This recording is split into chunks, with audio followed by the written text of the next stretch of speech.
in performance assessment, what are the key things you would consider? Yeah, I think even before I kind of almost take it as like a tiered approach or mindset, right? Like so first and foremost, what sport do they play?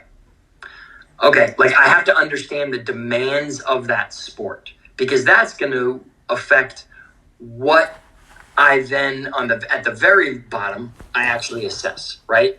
If they're a long distance runner, do I really need to assess, their 10-meter sprint and acceleration time? Probably not, because it serves no purpose in their sport, and we're never going to really do anything to address that, because who cares how fast their 10-meter sprint is if they're a marathon runner.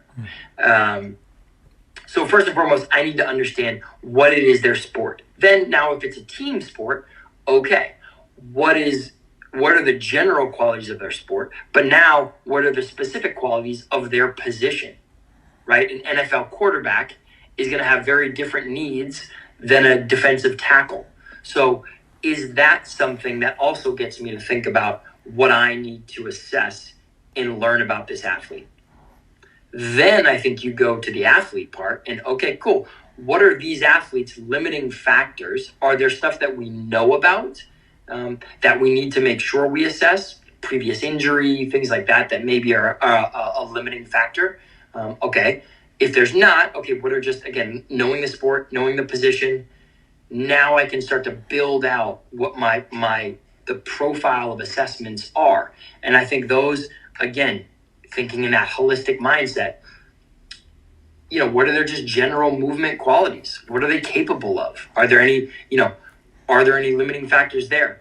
What are their more physiological capacities? Whether that be fitness-based testing, and that covers a gamut, right? Because you've got sort of, depending on position, right? Again, a defensive tackle, I don't really care about their 40-yard dash, because they're never going to do that in a game. They might do that 2 times a season.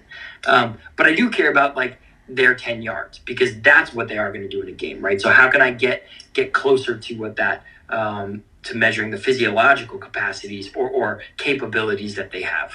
Again, from a power standpoint, all of these things. But then I also think you go into, from an assessment standpoint, which speaks back into that, holistic approaches.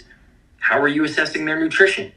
And how are you assessing their mental, not mental health from like a clinical standpoint, but their mental performance. So really it becomes, the way that I look at assessments is, what do I need to know? And then how do I figure out where their limiting factors are, so that I can help basically bring them up to help them perform at their best. There are so many different fitness variables to manage. What would be the optimal way of prioritizing them? Yeah, I think that's where people really have to do a better job of understanding the sport, the position, and the athlete themselves, right? They are a human being to a greater degree. Because I think that once you understand those things and you understand the qualities, you then identify the limiting factors. You identify the areas of opportunity for that athlete, and that's how you help prioritize them. Because if I know my defensive tackle has very, very poor force production, well, that's a major factor in that position and the success that position has. So that would help me prioritize that. Again, let's assume all the other things are equal. So I think it's tough to just have a blanket statement on what's the most important. I think having clear understanding of some of those things also helps you filter out the things that don't matter. Because to your question and to your point, there are so many different things that you could measure. But the good majority of them are just noise. They're just data for the sake of data. It doesn't help you do anything. It doesn't help you learn about the athlete. It doesn't help you make any decision. It doesn't help you develop that athlete for what they need. So I think that's where really understanding the athlete, the position in the sport, helps you filter out what's unnecessary.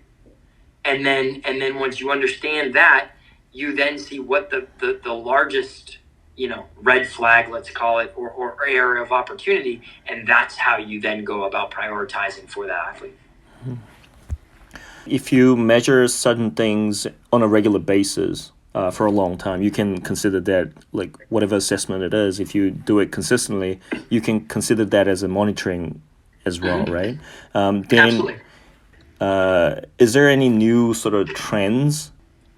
At least monitoring the way we talk about it today is still relatively new, right? So, I mean, yes, it's been around for a little while, but if you think about it with like GPS and things like that, like, those haven't been around that long to be using with athletes. I think the trend, if I were to say it's a trend, is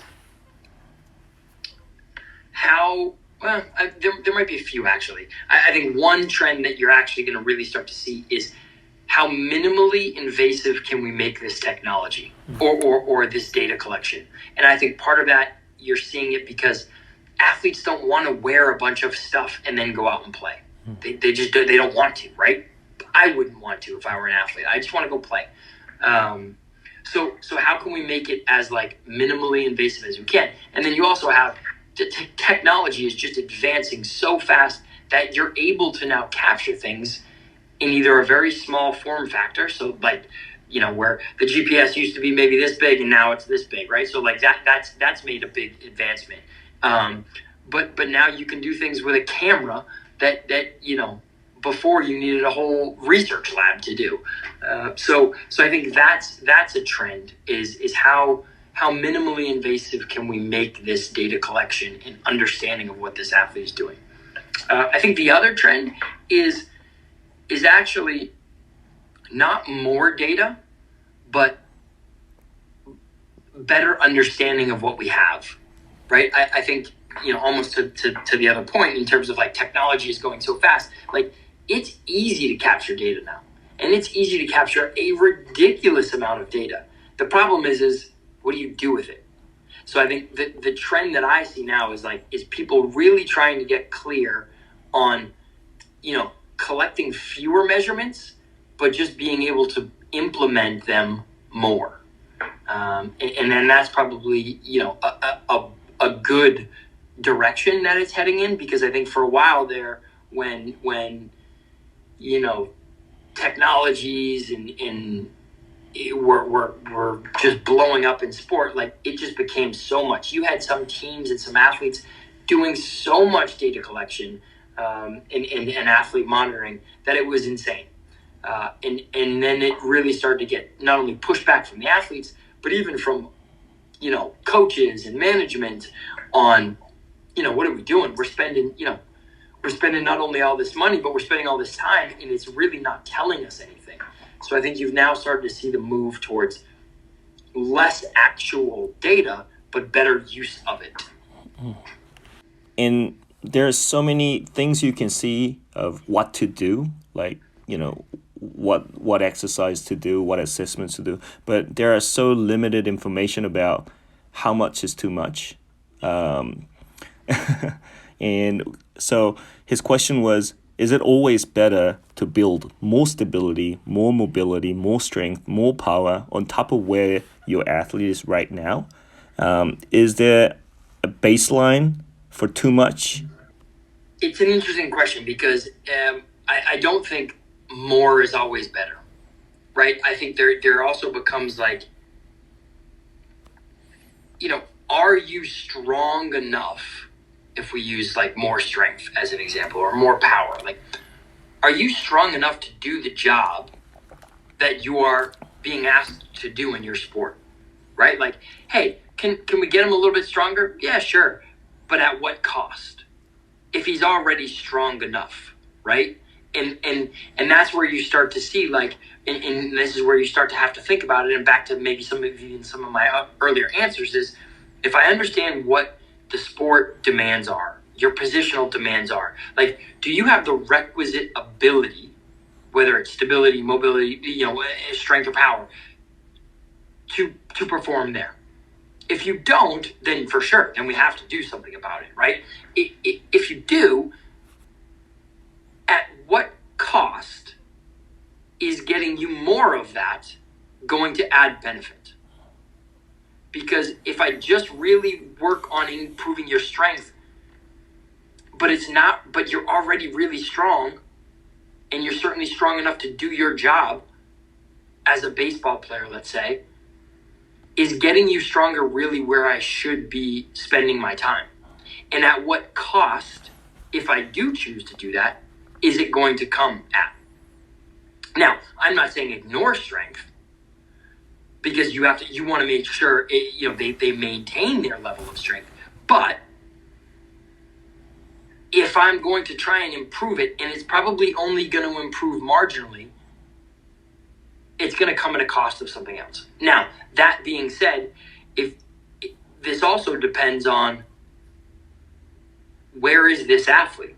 If you're talking about a professional athlete at the highest level, you might not, you just don't have much margins in these spaces. You might in something like mobility or something, right? Like in some of these other qualities, which I always would lean towards, mobility. Let's make sure you can move as well as you can. Then we can add everything on it, right? Because I think even some of those, the four you listed there, stability, mobility, strength, power, like they're all interconnected, but mobility and stability are the precursors towards power, strength and power. So if I can maybe even spend more time there, maybe you can access more of the strength and power that you already have. So I can actually get you more strength, more power by not actually even working on that, but by working on the underlying qualities. Now, if we're talking about a high school athlete or like a youth athlete, well, that's a complete different question and a complete different response, because they need to, get as much as they can. But again, this also goes into, even if you're talking about that at that level, how do you manage that workload so that it doesn't just become, just more. Like it can still be done in an appropriate way. From a baseline perspective, I think that's where we as a sports science in performance community need to be doing a better job to what is normal. Right? We talk about, again, teams that I work with on the female professional sports side. There's just nothing known about what does a professional female basketball player look like in terms of how strong are they? How fast are they? There's no baseline normative data. So it's tough to say, like, when you do an assessment with an athlete, unless it's in your group, right? But that can sometimes give false false confirmation of things, or false sort of understanding of things, that is, because it's only those 12 athletes, right? I want to understand the whole WNBA or the whole NBA to understand what like a normative value is, because then when I do my assessments, I can tell, well, actually, yeah, you're below the norm for this sport and this position. And now I know, like, okay, that's actually could be a limiting factor, and we do need to spend more time getting your strength up. And also, like, what is a limiting factor with, from a technical side? And this is where I do think having a coach, involved in the conversation to start to understand, like, hey, this athlete, like, they really can't do this well. They're not there yet in terms of how they're performing. And then as professionals, as performance professionals, we can start to understand what that means from a performance standpoint. So if coach is saying they just don't have the hitting power that they need to perform at the highest level, right? Okay, well, how can I help that athlete develop that from my perspective, right? Some of that is going to be maybe a technical thing. They have to work on their hitting mechanics and things like that. But maybe some of it is actually on the physical development side of things. So I think even that level of communication has to happen. And then that's where you can start to get to figuring out where this athlete needs what.